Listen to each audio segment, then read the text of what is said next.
ustedes han ingresado ya un montón de gente, y a medida que van ingresando, de 200 interesados en ser médicos, veo unos pocos cuantos.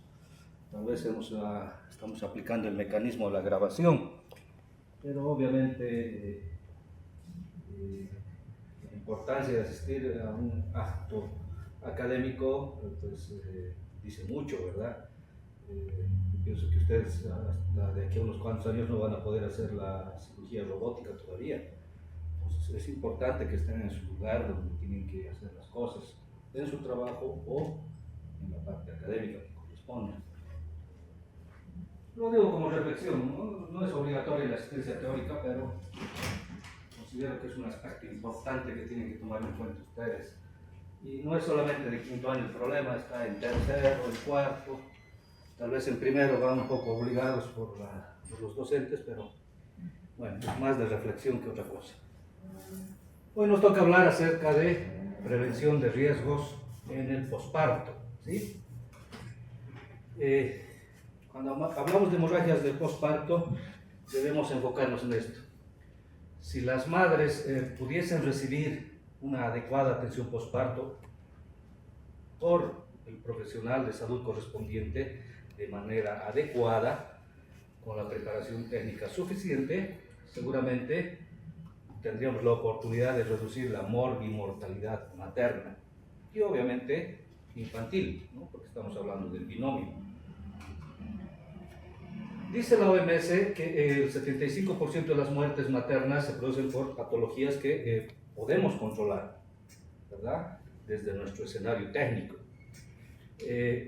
Estas patologías son las hemorragias graves, generalmente en el puerperio, infecciones en el puerperio y también estados hipertensivos que también se pueden presentar en el puerperio, al margen de estar presentes en el embarazo.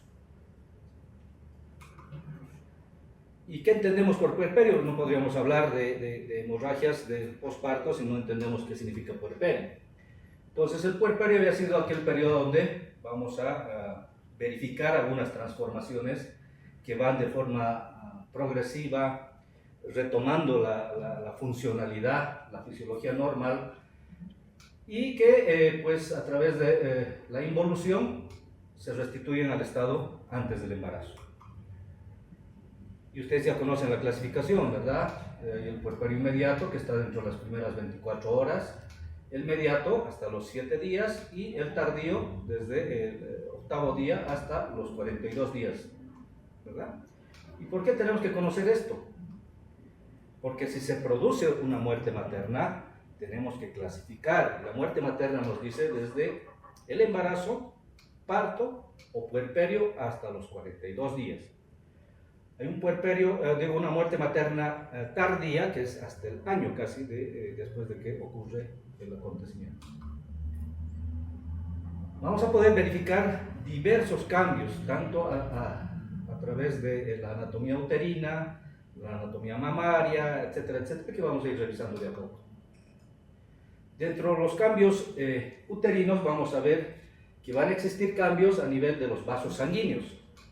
De inicio, los vasos sanguíneos extrauterinos y posteriormente en los vasos sanguíneos uterinos. Los vasos sanguíneos extrauterinos van a disminuir de tamaño, ¿sí?, hasta el momento antes de haber ocurrido el embarazo. Se van a ir achicando. En cambio, los uterinos se van a ir oclusionando, se van a ir cerrando, ¿sí?, por diversos aspectos fisiológicos con cambios estrictamente hialinos. Y algunos otros se van a reabsorber y van a ser sustituidos por otros vasitos más chiquitos. A nivel del cuello uterino y del segmento inferior, vamos a ver de que el orificio cervical se va a ir contrayendo lentamente y durante varios días nosotros, si le hacemos un tacto a esa mamá, vamos a encontrar que todavía está permeable a 2 dedos, ¿sí? Entonces metemos y vemos que está entreabierto todavía ese orificio cervical. Al final de la semana va a reducir un poquito más y el cuello uterino va a aumentar su espesor. ¿Qué quiere decir? Que cuando se ha producido el parto ha estado de un grosor bastante delgadito. Pero cuando ha pasado ya el trabajo de parto y se está restableciendo esto que estamos mencionando, se va a volver grueso nuevamente, ¿sí? Y ahí, si ha habido un desgarrito, por más pequeño que sea, nos va a producir un sangrado que puede ponernos en peligro a la mamá. Vamos a ver cambios a nivel del segmento uterino inferior, donde vamos a ver de que la mayoría del útero se va a retraer, pero hay una partecita que está conformando el istmo, que es el que no tiene tanta energía para retraerse y se va a reconformar este famoso istmo uterino. El cuerpo uterino en realidad, desde el primer día, va involucionando, se va achicando. El primer día va a llegar hasta el ombligo, probablemente antes estaba por acá arriba. Entonces sale el bebé y se va achicando. Al segundo día reduce más. ¿Por qué nos interesa conocer este dato? Porque nosotros vamos a ir haciendo una palpación y viendo que vaya achicándose a ese ritmo. Si no achicase a ese ritmo, quiere decir que el útero tiene algún problema, o hay retención de restos, o hay alguna presencia de coágulos, o su contractibilidad no es la adecuada y me va a permitir que siga el sangrado y que puede llevarle hasta la muerte.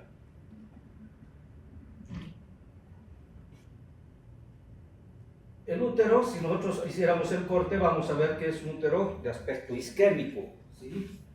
Porque recién se está empezando a regularizar.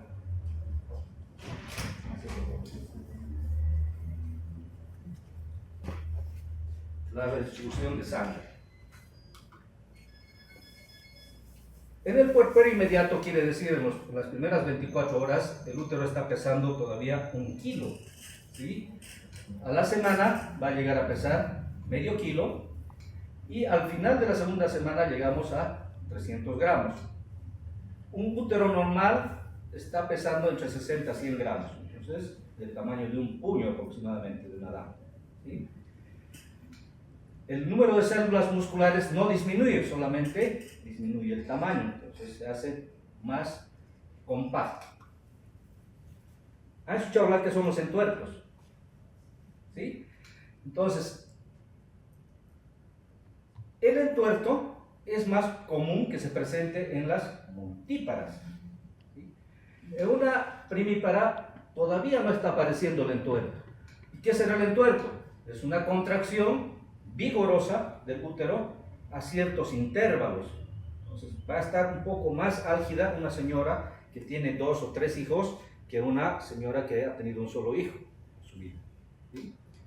Entonces aumenta conforme tenga más niños y va a ceder parcialmente cuando está succionando el bebé el seno materno.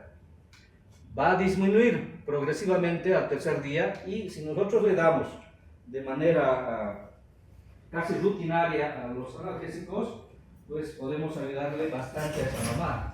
A veces no discriminamos si es multípara o primípara.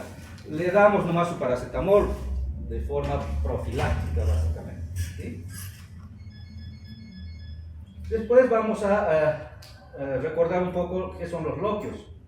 Los loquios no habían sido nada más que un desprendimiento de tejido residual que va a permitirnos tener una secreción vaginal en cantidades variables. ¿Qué va a tener qué van a contener los loquios? Eritrocitos, decidua desprendida y células epiteliales y también bacterias que pueden ser saprófitas o patógenas. Eso lo vamos a ir discriminando después. Tenemos una clasificación, ¿cierto? La loquia rubra, que aparece, que está dentro de los primeros 2 a 3 días, donde vamos a encontrar decidua necrótica, vamos a encontrar eritrocitos, tejido de granulación y restos de membrana placentaria. La loquia serosa se va a presentar hasta el final de la primera semana, va a disminuir el sangrado y se va a presentar ya un poco más clarita y pues está relacionado con un sudado. Y la loquia alba está entre la tercera y sexta semana y donde vamos a encontrar que hay mayor secreción mucosa y también la eliminación de leucocitos, que son las células de defensa. Va a sufrir un proceso de regeneración endometrial que empieza los primeros 2 a 3 días. Se está reconstituyendo lo que es el endometrio, ¿no? Tanto en su capa funcional, su capa basal, y pues la capa superficial va a sufrir una necrosis y va a formar esto que estamos denominando los loquios. La capa basal va a estar íntegra y va a dar lugar a que se vaya formando nuevamente un endometrio. Este proceso es muy rápido, ¿sí? Y existe un lecho cruento, que es donde se inserta la placenta, que obviamente va a tener un proceso de crecimiento un poquito más lento. A los 7 días, la superficie donde se ha insertado la placenta ya va a cubrirse de epitelio. El endometrio se va a restablecer aproximadamente a la 3ª semana y va a sufrir un proceso inflamatorio que se llama endometritis fisiológica, que es parte de esta regeneración del tejido. Donde se ha insertado la placenta, vamos a ver de que tiene un poquito más de demora en recomponerse. Entonces, ahí vamos a poder nosotros identificar lo que llamamos la hemorragia puerperal tardía. Estas son las modificaciones que sufre el orificio cervical externo, ¿sí? Estamos imaginando que ya ha nacido el bebé y esta es la reconfiguración que va a ir teniendo. Esto es a las 8 horas, a los 8 días, a los 14 días, 17 días, 24 días y a los 3 meses prácticamente ya está restablecido. Ahora, también van a existir cambios extrauterinos. Sería tan amable, por favor, doctor. O alguien que esté cerca. Tenemos una estructura anatómica bastante importante, que es la vagina, que también va a ir a recomponerse y ha sufrido la salida de un producto bastante grande, ¿no? Estamos hablando de un producto de 2,500 a 3 kilos. Y esta vagina pues va a tener una textura blanda, fácilmente distensible, y va a recuperar su estado normal a las 3 semanas siguientes después de producir el parto. ¿Pueden leer esa parte de ahí? El introito permanece. Porque no veo con luz verde. Entonces, el introito vaginal, dice, permanece todavía parcialmente abierto, es normal, ¿verdad? Ha sufrido una situación de agresión prácticamente. Va a existir modificaciones a nivel de las vías urinarias.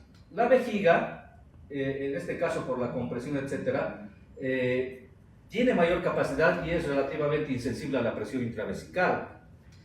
Va a existir, ¿no?, la vuelta a la normalidad de la pelvis renal y los uréteres, que ha sufrido ciertas modificaciones debido a la compresión que producía el producto que estaba acá. Se va a volver a presentar un alto filtrado glomerular en la primera semana. Quiere decir que la señora va a orinar en mayor cantidad. ¿Cuánto será lo normal que orinamos en 24 horas? Cualquier mortal. 1.500 a 2.000. De 2.000 a 2.500. Más allá de esa cifra se llama poliúrico, ¿verdad? Entonces, pero esta señora sí va a estar con una diuresis de 3 litros al día. No podemos decir que es una poliuria, ¿verdad? Es algo que ha sido modificado debido al embarazo. ¿Puedo bajar esto, por favor?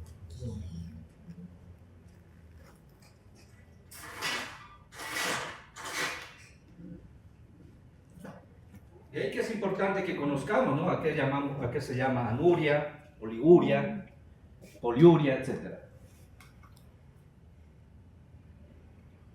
Van a existir modificaciones a nivel del peritoneo y la pared abdominal, ¿sí? Algunas veces las mamás se estresan y se preocupan y dicen: no, el embarazo me ha sentado muy mal, estoy lleno de estrías. Es normal, porque ha habido una distensión y posterior a la distensión pues va a presentar esta configuración en la parte superficial de la pared abdominal, ¿sí? Entonces va a ser una pared abdominal flácida, blanda, con estrías, ¿sí? Pero va a ir recuperando siempre y cuando la mamá tenga una orientación sobre hidratación con algunas cremitas especiales. Los músculos abdominales van a estar atónicos, ¿sí? Quiere decir que hasta probablemente se haya producido una diástasis de los músculos de los rectos. Y se asustan y dicen: no, probablemente tengo una hernia. ¿no? Entonces, si nosotros le orientamos, le vamos a volver a dar la tranquilidad necesaria a esa mamá y que se va a recomponer esa parte anatómica. Van a existir cambios a nivel de la sangre y los líquidos. Es normal que exista una leucocitosis fisiológica. Si nosotros le pedimos inmediatamente el parto, un laboratorio, un hemograma, seguro que vamos a encontrar leucocitosis. Pero nosotros le pedimos más el hemograma para saber cómo está la hemoglobina y el hematocrito, que probablemente hayan disminuido, ¿sí? Pero no tiene que ser una disminución catastrófica, tiene que ser una disminución moderada, y eso es lo que nosotros tenemos que estar pendientes para que podamos actuar también si es que hay alguna sugerencia de una anemia posparto. A la segunda semana vamos a encontrar que estos valores van a normalizarse, ¿sí? Y vamos a verificar que el fibrinógeno plasmático y la BCG también se van a normalizar a la semana de haberse producido el parto.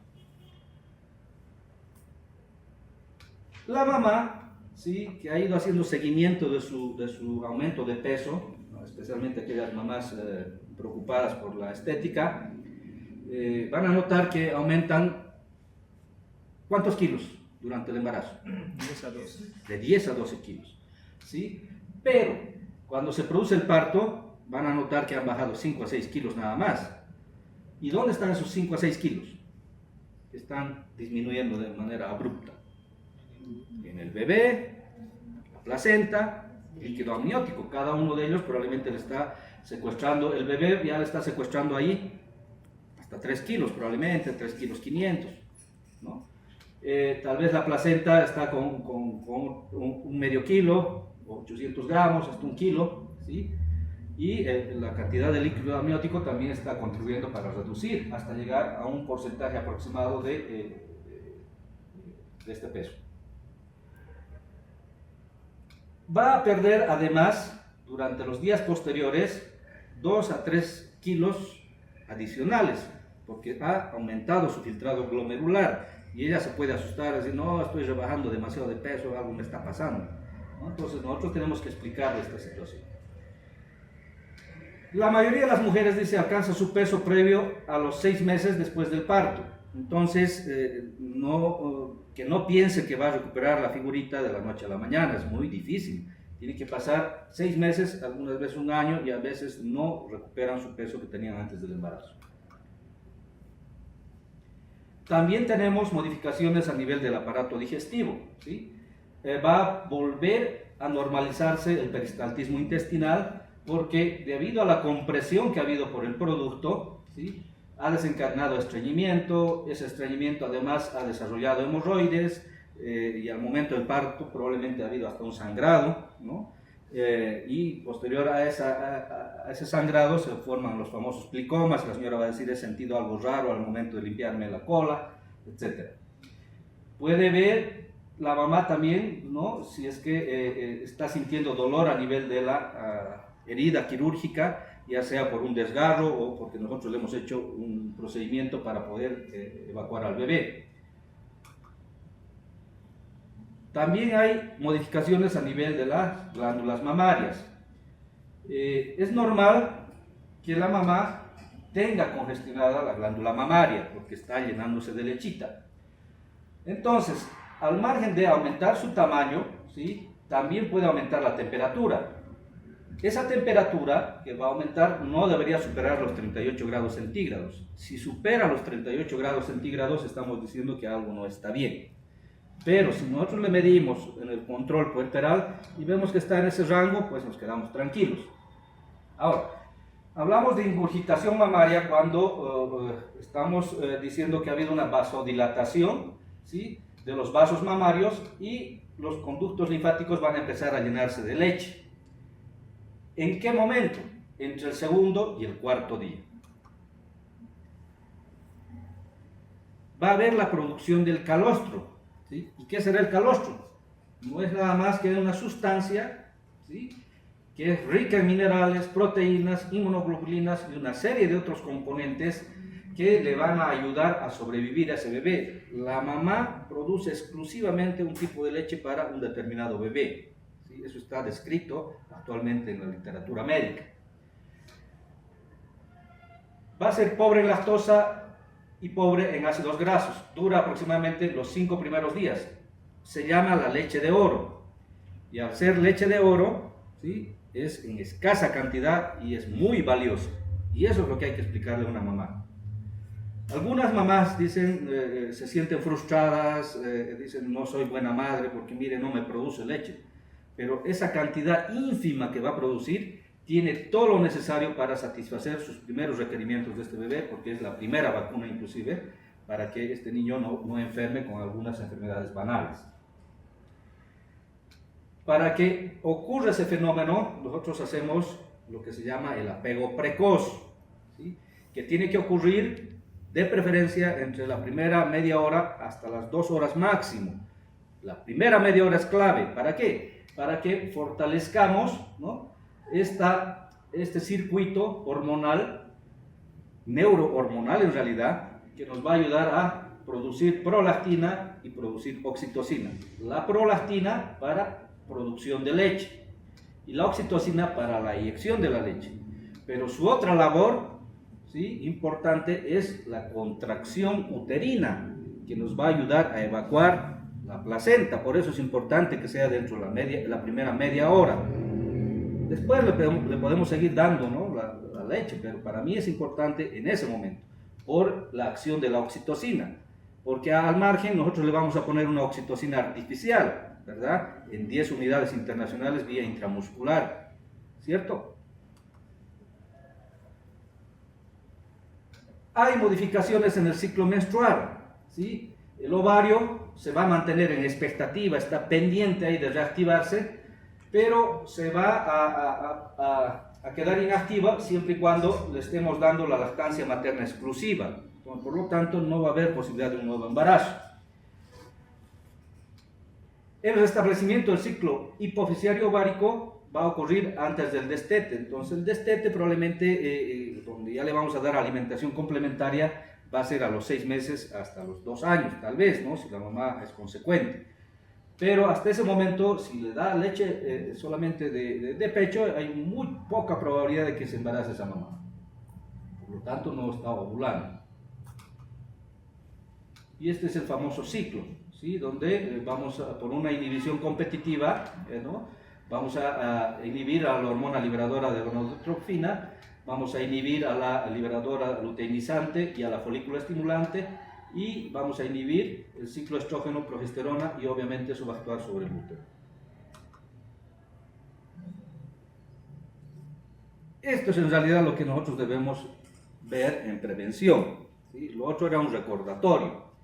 Entonces, ¿qué debe hacer el médico que está atendiendo a una mamá durante el puerperio? ¿Qué objetivos tenemos? Identificar y prevenir complicaciones maternas, ayudar y apoyar a la madre para que recupere su estado previo al embarazo, enseñar a atenderse a sí misma y al recién nacido, ¿sí?, y promover un diagnóstico precoz y tratamiento oportuno de algunos trastornos postoperatorios, si es que hemos hecho una cesárea, y algunos trastornos posparto fisiológico que pueden ocurrir. Dentro de también lo que vamos a ver es prevenir algunas reacciones psicoemocionales que se han descrito, como son la depresión posparto. ¿Han escuchado alguna vez? Sí, agarran, se ponen depresivas, dejan de darle hasta al niño, o probablemente hasta lo sofoquen con la almohada o en algún mecanismo para deshacerse de su bebé. Entonces ahí es importante que nosotros hagamos el soporte emocional. Hacemos la promoción del control postnatal. ¿Y a cuánto tiempo será el control postnatal? ¿A los cuántos días? ¿A la semana? Pasado un día, la primera semana. Ya. Entonces nosotros invitamos a un control postnatal a los 5 a 7 días. ¿Sí? Eso es importante saber. ¿Por qué a ese tiempo? Porque seguramente si nosotros dejamos pasar más tiempo, puede haber alguna afectación en las glándulas mamarias, puede haber alguna afectación a nivel de retención de restos en útero, tal vez alguna afectación a nivel de las heridas que hayamos reparado, etc. Entonces, y también vamos a ver al binomio, ¿sí? Porque no solamente la mamá es nuestra preocupación, sino también el niño. Y ella no va a venir sola, va a venir con su niño. Y en el control postnatal lo vamos a revisar al niño. Y si pasa que ese niño está con una hiperbilirrubinemia patológica y no hemos detectado el problema, ese niño va a generar kernícterus y va a tener una agresión, ¿sí?, a los núcleos basales del cerebro y va a ser permanente. Por lo tanto, es importante que nosotros hagamos ese control postnatal al binomio, ¿verdad? Promover el diagnóstico precoz, tratamiento oportuno de trastornos emocionales provocados por algunos nacimientos donde pueda tener alguna malformación, ¿sí? Labio leporino, que haya salido con focomelia, etcétera, etcétera, etcétera. O también si se le ha muerto el niño, ¿verdad? Tendríamos que tener esa capacidad de poder acompañar, de hablar, de decirle, ¿no?, algunas palabras para que no lleguemos a trastornos psicoemocionales importantes. Tenemos que poder lograr la identificación precoz de la puérpera con riesgo social. ¿Quiénes serán estas pacientes puérperas con riesgo social? ¿Cuáles creen? Las que sufren agresión sexual, tal vez. ¿Qué más?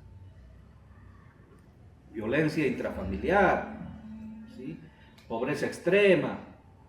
O sea, hay varias cosas que nosotros deberíamos tomar en cuenta para que podamos identificar y pues tratar de coadyuvar. Entonces, decíamos, hemos clasificado el puerperio inmediato, ¿verdad? ¿Hasta cuándo era? ¿O de cuándo a cuándo? 24. Las primeras 24 horas. Este es un periodo sumamente crítico, con alto riesgo de complicaciones, estas primeras 24 horas, ¿sí? La mamá va a ser valorada en sala de recuperación, porque ahí se va a quedar 2 horas por lo menos. Son las 2 horas de oro, donde nosotros tenemos que hacer, ¿qué? Un estricto control de signos vitales, ¿verdad?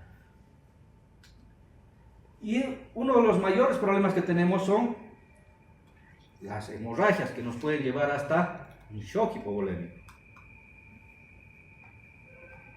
Entonces, cuando nosotros vamos a ir evaluando signos y síntomas tanto en el puerperio inmediato, vamos a ver el nivel de conciencia, que es un dato buenísimo. Yo voy, me acerco y le pregunto: señora, ¿cómo está? Si no me responde, obviamente estoy pensando que hay alguna alteración neurológica. Valoro el nivel de conciencia, hago signos vitales, presión arterial, frecuencia cardíaca, temperatura, frecuencia respiratoria. Entonces estoy valorando en esas primeras 2 horas. Veo si está teniendo diuresis o no. Si no hubiese diuresis, ¿en qué puedo pensar? Shock hipovolémico. Que hay alguna situación, problema. Si me dicen, no, o la enfermera nos avisa o la familia nos avisa: el doctor no está orinando desde ayer. Digo que hay alguna insuficiencia renal aguda. ¿De qué tipo? Prerrenal, ¿verdad? Entonces, veo diuresis, veo si hay algún sangrado a nivel genital. Voy a ver cómo está el útero. Para eso hemos dicho que tenemos que palpar, ver la consistencia, si se ha formado el globo de Pinar o no. Veo algunos otros detalles, cruzo información. Veo también cómo está la episiotomía. Puede ser que en el inmediato estaba todo bien, pero vuelve a los 5 o 6 días y reviso la episiotomía y resulta que tiene un hematoma, o ha habido dehiscencia, o ha habido algún fenómeno que me está causando problemas. Eso es lo importante.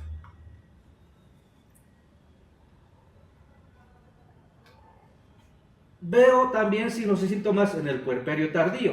Voy a ir nuevamente a ver su estado general.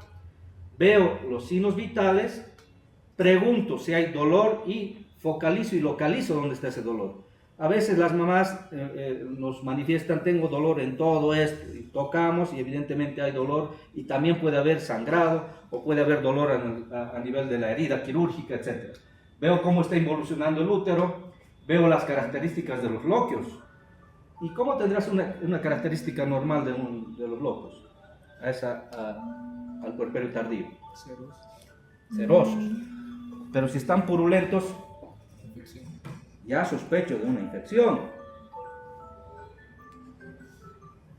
Perdón.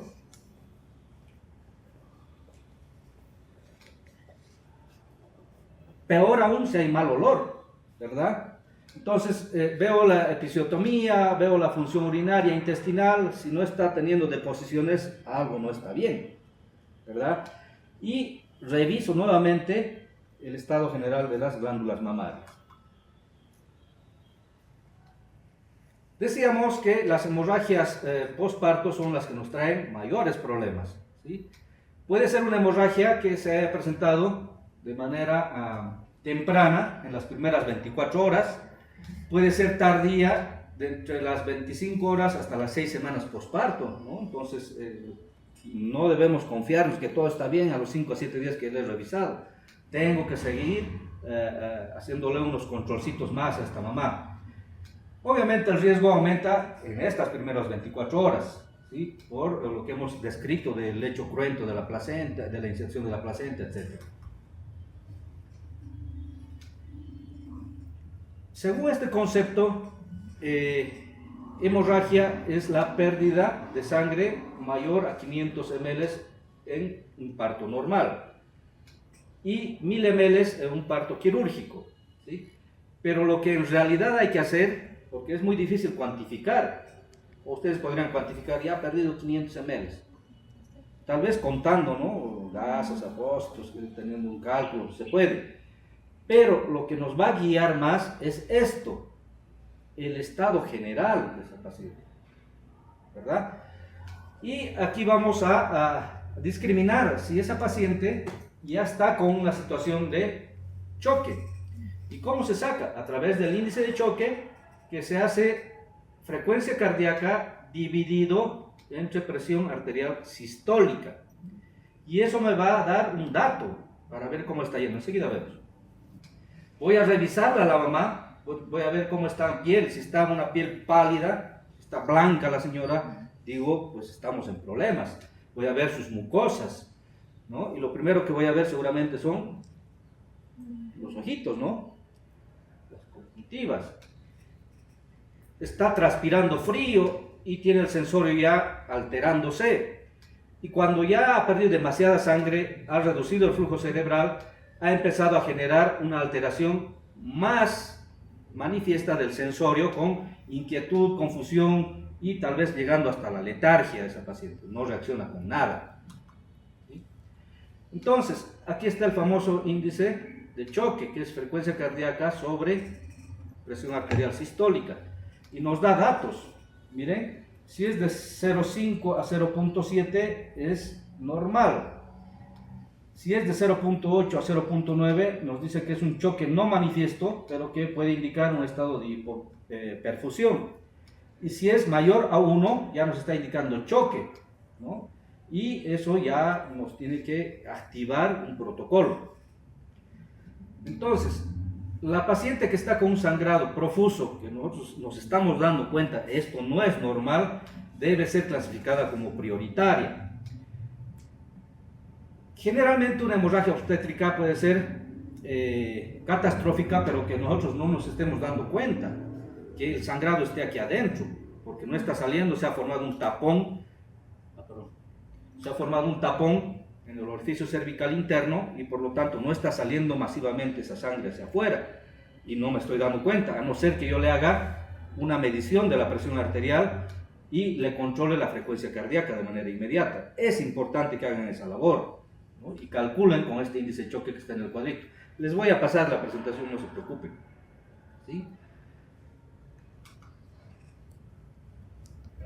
Entonces, ¿qué hago de inmediato? Si yo estoy determinando que hay algún problema, pues tratar de identificar la causa específica, que seguramente es una hemorragia, ¿verdad?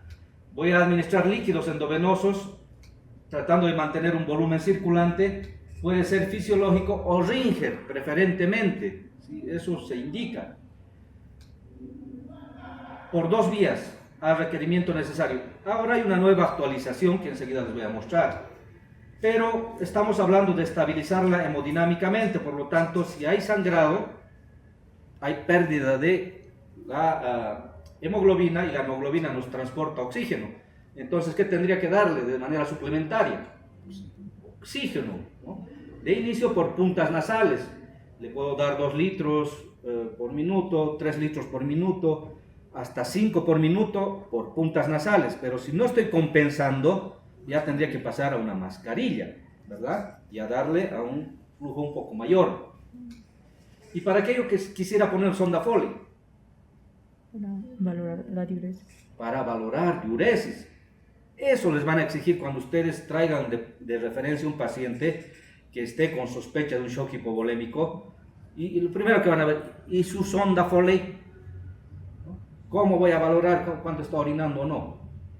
¿Verdad? Es importante que tengamos en cuenta estos detalles.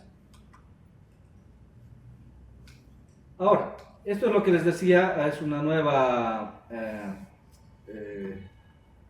modificación que ha hecho la FLASOC. Dice, cuando encontramos un paciente que está con una hemorragia, o colocarle soluciones tibias en carga, lo que decíamos anteriormente, ¿sí? Pero tienen que ser calientes. 60 segundos en microondas es lo suficiente para que pueda estar calientita esa infusión, porque si le pongo frío, ¿no? La hipotermia es más dañina que los demás problemas que va a tener esa mamá, ¿sí? Entonces, le ponemos una solución cristaloide, ¿verdad? Y aquí nos dice una clave, evitar cloruro de sodio, pero después cualquier otro cristaloide le podemos poner en infusión rápida, ¿verdad? ¿Por qué el cloruro de sodio? Porque nos puede producir, dice, una acidosis hiperclorémica. Entonces, cristaloides calientes, ¿no? A predominio de Ringer lactato, en bolos de 500 ml en 5 minutos y evaluar respuesta. No pasar de 3 litros, ¿sí? Porque si no estuviésemos hemodiluyendo y eso va a ser también problema. Si yo he encontrado que está con una situación de shock, activo el código rojo y lo primero que voy a hacer, supongo que el código rojo ya lo tienen establecido en los servicios de salud de tercer nivel y hasta los de segundo. En la mayoría debe ser que ocurre eso. Pero ustedes imagínense que están en su primer nivel y que no van a poder manejar un código rojo o tienen unidad transfusional en un primer nivel. No, ¿verdad? No tienen el traje antichoque, no tienen varias cosas, ¿sí? El balón de Bacri, todo eso está más en segundo, y tal vez ni en segundo nivel debe haber en algunos lugares, solamente hay en el tercer nivel. Se puede hacer de manera folclórica un balón de Bacri, ¿sí? Pero eso va a depender de la iniciativa, de la capacidad técnica resolutiva que ustedes vayan generando en su formación. Es importante. Entonces, solicitar ayuda, ¿sí? Nunca, doctores, dejen de pedir ayuda, porque si hay esa situación de humildad, ¿sí?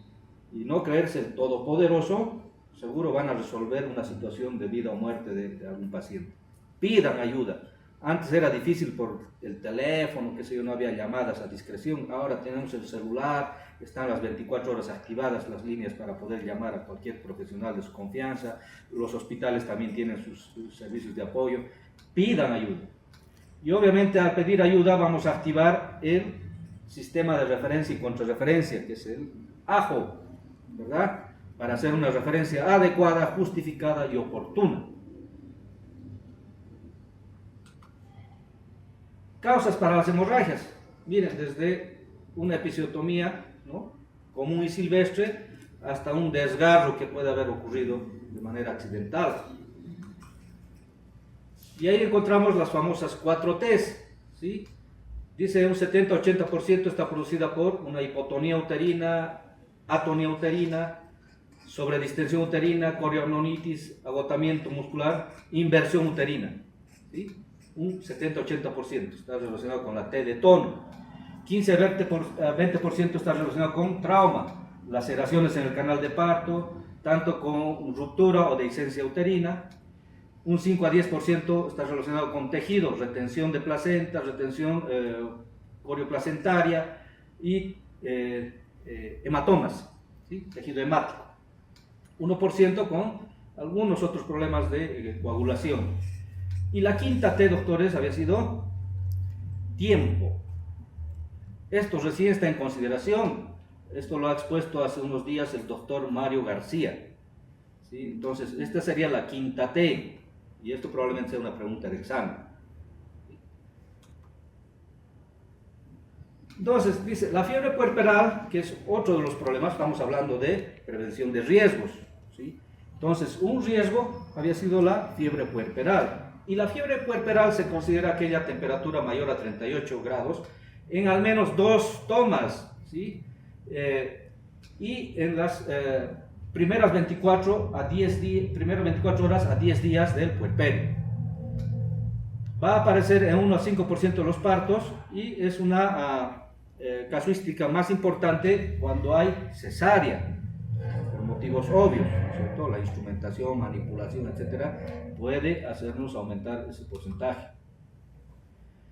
¿Quiénes van a producirnos problemas de fiebre puerperal? Algunos gérmenes, ¿no? Tanto aerobios, anaerobios, que vienen de intestino, de periné, de vagina, cuello uterino. Dentro de esos anaerobios tenemos al Streptococcus, Bacteroides y el Clostridium. ¿Sí? Y hay otro germencito que es común y que los médicos todos deberíamos identificar, ¿verdad? Cuando viene un paciente, ¿qué es lo primero que hacemos? Revisamos la faringe, la lengua y la faringe, ¿verdad? Y hay un germen que es el estreptococo beta hemolítico del grupo alfa, que lo podemos encontrar en la garganta y que puede ser, ¿no?, un causante de problemas respecto a la fiebre puerperal. Una forma anatomoclínica frecuente es la endometritis, ¿sí? Esta endometritis tiene que hacerse con un diagnóstico diferencial con otras patologías, ¿verdad? Porque acá puede haber dolor abdominal, etcétera, la fiebre, obviamente, y puede también, pero presentarse algunas otras cosas como infección de la herida quirúrgica o de la episiotomía, patologías respiratorias como neumonías, embolia pulmonar, infecciones urinarias, ¿no?, tanto uretritis, cistitis, pielonefritis, tromboflebitis en miembros inferiores, las vías contaminadas. Nosotros ponemos la vía y le dejamos 5 días con su vía periférica. Es una vía de ingreso de gérmenes y nos van a producir fiebre puerperal. De ahí que ustedes van a notar que las enfermeras cada cierto tiempo, requiera o no requiera el paciente, le están cambiando las vías, ¿sí? Tiene su razón de ser. La sonda Foley, obviamente, ¿sí?, nos trae problemas. ¿Cada cuánto cambiaremos sonda Foley? Cada 15 días. 15 días, ¿verdad? Entonces, estos elementos hay que tomarlos en cuenta, obviamente en el posparto. Cuerpos extraños nos pueden causar fiebre, ¿sí? Gasas, compresas que están en vagina útero y a veces nos olvidamos y lo dejamos ahí. Y obviamente si no tiene posibilidad de salir el fluido, nos va a causar infección y eso nos puede llevar a la fiebre. Y otros procesos abdominales agudos, ¿no?, como una apendicitis o algún otro fenómeno que puede estar cursando la mamá. Entonces, ¿qué ha decir la endometritis? Nada más que esto, ¿no?, que es una inflamación o irritación del endometrio, es la más común, se puede presentar entre el primero al quinto día del puerperio, generalmente postquirúrgico. Vamos a ver que se presenta dentro de las primeras 24 a 48 horas. Vamos a hacer la palpación y se nota, ¿no?, una tumefacción y va a presentar obviamente dolor, va a tener loquios fétidos, va a existir malestar general, taquicardia, alzas térmicas, etc. ¿Cómo manejamos? Con antibióticos por vía parenteral, obviamente esto es un segundo nivel o tercer nivel, pero si nosotros vamos a tener el manejo en un primer nivel, tendría que ser por manejo vía oral, hasta poder referir a la paciente, ¿sí? Antipiréticos, mantener al paciente en semifowler o fowler, y el tratamiento va a ser hasta que haya desaparecido la fiebre. Entonces, unos 24 o 48 horas hasta que haya desaparecido la fiebre, podemos manejar los antibióticos. ¿Qué puede ocurrir si yo no manejo bien esa endometritis? Va a haber la posibilidad de que esa infección vaya a otros lados, ¿sí? Y desde luego eso va a complicar más el estado general. Otro problema que podemos evidenciar es la herida quirúrgica. ¿Dónde es más común que haya problemas? A nivel del perineo, donde vamos a hacer las episiotomías o donde va a haber el desgarro o donde hemos hecho la incisión quirúrgica para la cesárea. Mayor porcentaje de riesgo es cuando nosotros estamos haciendo tacto vaginal recurrente, por eso es que se tiene limitado el tacto vaginal. ¿Cómo vamos a darnos cuenta que hay algún problema en el sitio quirúrgico o de la incisión o de la sutura? Va a existir rubor, aumento de volumen, cambio de coloración, secreciones. ¿Cómo manejo? Con antibióticos, ¿sí? Analgesia y si es necesario hacer un drenaje, ¿no? Y obviamente posteriormente hacer las curaciones y debridaciones si es necesario. La infección de la episiotomía puede llegar a dehiscencia de la herida y en casos muy severos hasta la incontinencia de heces. Otro fenómeno que vamos a encontrar es la mastitis, que es la inflamación e infección de la glándula mamaria que va a estar presente de 2 a 3 semanas posteriores al parto. ¿Por qué? Probablemente por una mala técnica de lactancia materna, ¿sí? Entonces, de ahí que es importante que ustedes enseñen bien a hacer la técnica de la lactancia materna. Los factores que van a influir, el éxtasis lácteo, traumatismos o anomalías del pezón, es obvio. La piel nos ayuda a proteger de gérmenes, pero si está lesionado porque el niño está chupando mal, va a causar una erosión, una escoriación a nivel del pezón, y esa es una vía de ingreso libre para cualquier tipo de germen.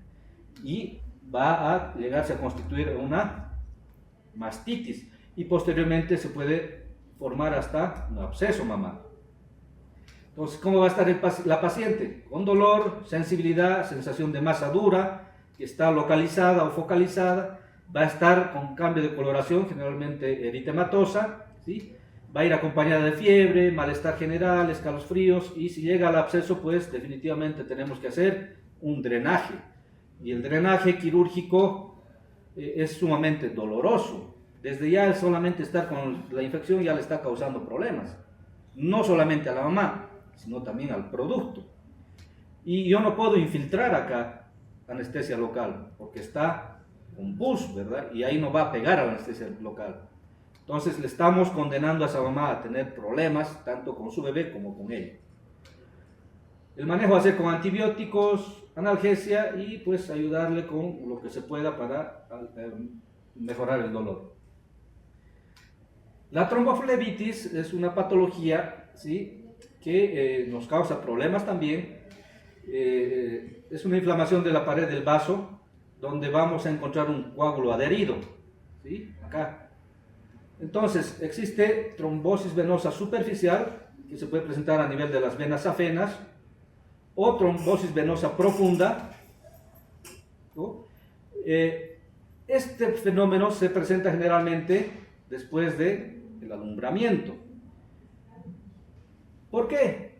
Porque va a existir un fenómeno de hipercoagulabilidad, ¿sí?, en la sangre, por mecanismos fisiopatológicos que se presentan en la mamá. Yo tengo que aprender a discriminar si está teniendo una trombosis venosa profunda o no. Entonces hay dos mecanismos, ¿sí? Uno es el signo de Hohmann, ¿no?, que estamos viendo acá, donde se está apretando acá en la parte posterior del tendón de Aquiles y se está haciendo una extensión de la planta. Y además, si tocamos acá, donde está la pantorrilla, va a presentar dolor. Eso me está diciendo que es un Hohmann positivo. Y si hay Hohmann positivo, es de referencia inmediata. ¿Para qué? Para que el especialista le dé anticoagulación y pues eviten que eso vaya complicándose, porque va a poner en peligro la vida de esa mamá. No sé si el doctor está de acuerdo o me dice así. No sé.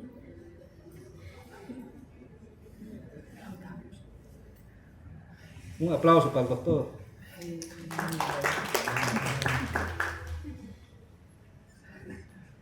Bien, eso es todo. Les voy a pasar el tema, doctor.